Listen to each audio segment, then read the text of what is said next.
प्यारे विद्यार्थियों, कक्षा 10 विषय गणित अध्याय 3 में आपका पुनः स्वागत है। आज हम प्रश्नावली 3.1 का प्रश्न नंबर 1 हल करने जा रहे हैं। प्रश्न है, आफताब अपनी पुत्री से कहता है, 7 वर्ष पूर्व मैं तुमसे 7 गुनी आयु का था, अब से 3 वर्ष बाद मैं तुमसे केवल 3 गुनी आयु का रह जाऊंगा। इस स्थिति को बीजगणितीय एवं ग्राफीय रूपों में व्यक्त कीजिए। प्यारे विद्यार्थियों, जैसा कि अपन ने इसके पिछले वाले वीडियो में भी बीजगणितीय और ग्राफीय रूपों में व्यक्त करने के प्रश्न को हल किया था, एक प्रश्न मैं आपको वापस बता रहा हूं जिसको आप ध्यानपूर्वक समझ करके और फिर करने का प्रयास करेंगे। तो सबसे पहले आज केवल हम बीजगणितीय रूप में प्रश्न को हल करेंगे, जिसके लिए आपके पास 2 चर की राशि निर्धारण करनी है। 2 चर के लिए यहाँ पर 2 नाम हैं, आफताब खुद और अपनी पुत्री, जिसमें 7 वर्ष पहले का और 3 वर्ष बाद की आयु का जिक्र किया गया है। आयु का जब जिक्र आता है तो जब आपको प्रश्न को शुरुआत करनी है तो हम लिखेंगे वर्तमान आयु लेके चलेंगे। तो हम लिखेंगे माना आफताब की वर्तमान आयु। हमेशा आपको आयु के संबंध में वर्तमान आयु लिखनी होती है। तो वर्तमान आयु हो गई x वर्ष, x एक चर हो गया, तथा दूसरा नाम उसकी पुत्री, तो पुत्री की वर्तमान आयु और इसके लिए दूसरा चर y वर्ष। ये आपके पास 2 चर आ गए। अब 2 चरों के अनुसार आपको समीकरण का निर्माण करना है। तो देखो, सबसे पहले बोल रहा है 7 वर्ष पूर्व, तो अपन लिखेंगे 7 वर्ष पूर्व आफताब की आयु होगी। देखिए बच्चों, वर्तमान में आफताब x वर्ष के हैं, 7 वर्ष पूर्व यानी 7 वर्ष पहले तो वो कितने वर्ष के थे।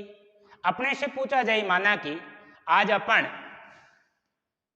मान लीजिए आप में से कोई 12 साल का है और आपको कहे कि 5 साल पहले आप कितने वर्ष के थे, तो प्यारे विद्यार्थियों अपना क्या उत्तर होगा, 12 में से 5 घटा देंगे और अपन बता देते हैं। उसी प्रकार यहां पर भी आफताब की वर्तमान आयु x है। 7 वर्ष के बाद, 7 वर्ष के पूर्व आपको आयु निकालनी है, तो अपन घटा देंगे कितने में से, x में से 7। अब चूंकि x एक चर है, 7 अचर है, हम इसको घटा नहीं सकते हैं, इसलिए इसको यही लिखा जाता है। ठीक इसी प्रकार 7 वर्ष पूर्व पुत्री की आयु, आफताब की आयु इतनी हो गई, पुत्री की कितनी होगी, तो वर्तमान में देखिए पुत्री कितनी है, y वर्ष, तो 7 वर्ष पूर्व कितनी हो जाएगी, y - 7। ये 7 वर्ष पहले दोनों की आयु हो गई। अब जो प्रश्न की भाषा है उसके अनुसार अपन समीकरण का निर्माण करेंगे। तो लिखेंगे प्रश्नानुसार 7 वर्ष पूर्व मैं का मतलब आफताब खुद, तो 7 वर्ष पूर्व कितनी आयु के थे, x - 7 लिख दिया। आगे क्या लगाएंगे, बराबर, क्योंकि यहां पर आपका पहला वाक्य समाप्त हो गया। मैं तुमसे का मतलब पुत्री, तो पुत्री कितने वर्ष की थी, y - 7, तुमसे 7 गुनी, गुनी का मतलब गुणा करना है, किसकी, जो पुत्री की आयु है उसको 7 से गुणा करना है। 7 गुनी आयु का था, पहला समीकरण कंप्लीट, और इसको सरल किया तो आपके पास आएगा x - 7 बराबर y को किससे गुणा करेंगे? 7 से। कितना आएगा? 7y। माइनस 7 को किससे गुणा करोगे? 7 से, तो माइनस कितना आएगा? 49।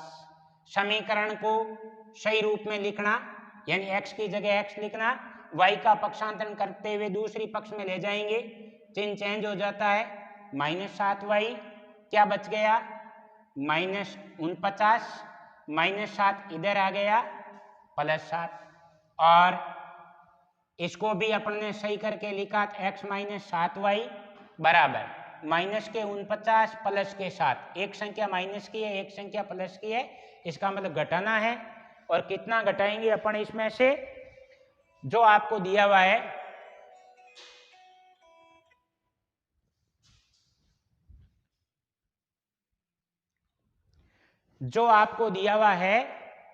-49 में से 7 घटाना, यानी -42 आपके पास बच जाएगा। और इसको हम समीकरण बना सकते हैं x - 7y प्लस 42, उसको उधर ले गए, बराबर क्या रह गया? 0। ये आपके समीकरण का पहला भाग हो गया। ठीक इसी प्रकार दूसरा समीकरण आपको बनाना है, जो मैं इधर बना रहा हूं आपके।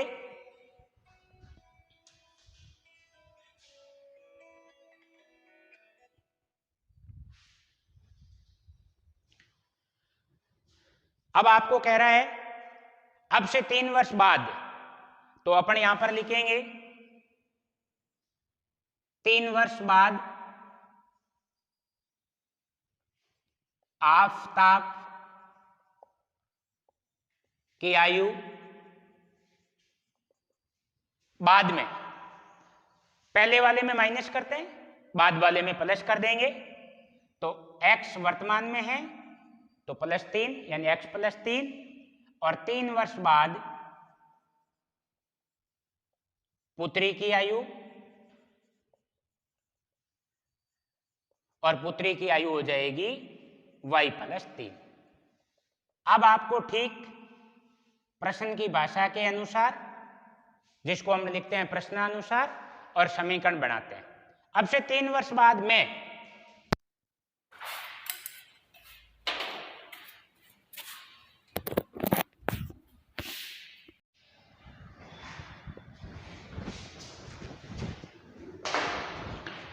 प्यारे विद्यार्थियों, इसके अगले भाग में 3 वर्ष बाद हमने आयु लिख दी। अब हम इसको पढ़ते हैं 3 वर्ष बाद मैं का मतलब आफताब, तो कितने वर्ष के हो गए? x + 3। तो हम लिखेंगे x + 3 तुमसे, केवल तुमसे का मतलब उसकी पुत्री, और कितनी?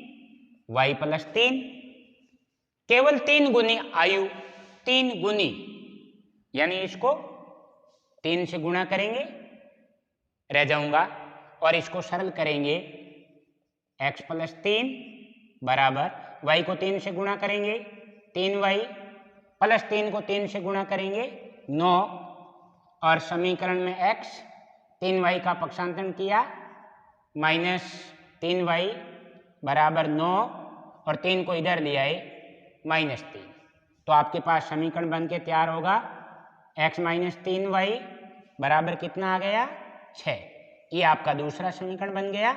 इस प्रकार से हम इस प्रश्न में बीजगणितीय रूपों के अंदर इस प्रश्न को व्यक्त कर चुके हैं। अगले प्रश्नों के अंदर हम इन्हीं प्रश्नों को ग्राफीय विधि से हल करेंगे। इसके लिए आपको अगले वीडियो तक इंतजार कीजिए। और अब आपको होमवर्क के रूप में प्रश्नावली एक्सरसाइज 3.1 के प्रश्न संख्या 2 और 3 को बीजगणितीय रूपों में व्यक्त करके रखेंगे। अगले वाले में हम ग्राफीय विधि में पढ़ेंगे। धन्यवाद।